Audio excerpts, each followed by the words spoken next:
Bienvenue à Newton Show, l'émission où on ose questionner les évidences et redonner du sens à ce que nous consommons chaque jour.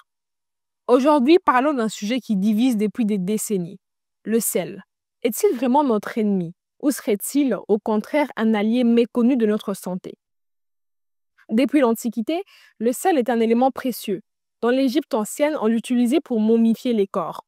Ailleurs, il servait à conserver les aliments, soigner les plaies, purifier l'eau. Et aujourd'hui encore, il est au cœur de nos cuisines, de nos traditions et de nos assiettes. Pourtant, une partie de la médecine moderne nous alerte. Le sel est mauvais pour la santé, nous dit-on. Il serait responsable d'hypertension, de maladies cardiovasculaires, voire de vieillissement prématuré.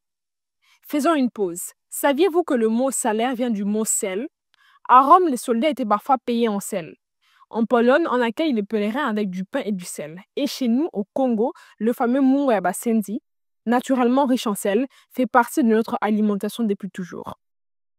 Le sel, c'est de l'eau cristallisée. Et l'eau, c'est la vie. Le sel naturel joue un rôle essentiel dans le bon fonctionnement de notre corps. Il régule la tension artérielle, aide au transport des nutriments, soutient le cerveau, équilibre les liquides corporels et facilite la communication entre nos neurones et nos muscles.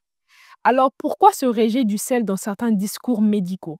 La réponse est simple, c'est l'excès qui tue, pas le sel lui-même. Trop de sel industriel caché dans les aliments transformés peut effectivement poser problème. Mais supprimer le sel naturel de son alimentation, ce serait priver notre corps d'un allié vital. Et ce n'est pas tout. De nombreuses études montrent que le véritable problème, ce n'est pas toujours le sodium, mais le manque de potassium. Ce déséquilibre entre sodium et potassium peut être bien plus dangereux pour notre santé que le sel en soi.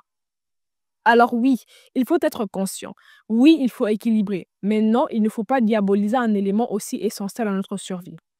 Retrouvons le bon sens, mangeons avec conscience, respectons nos besoins naturels.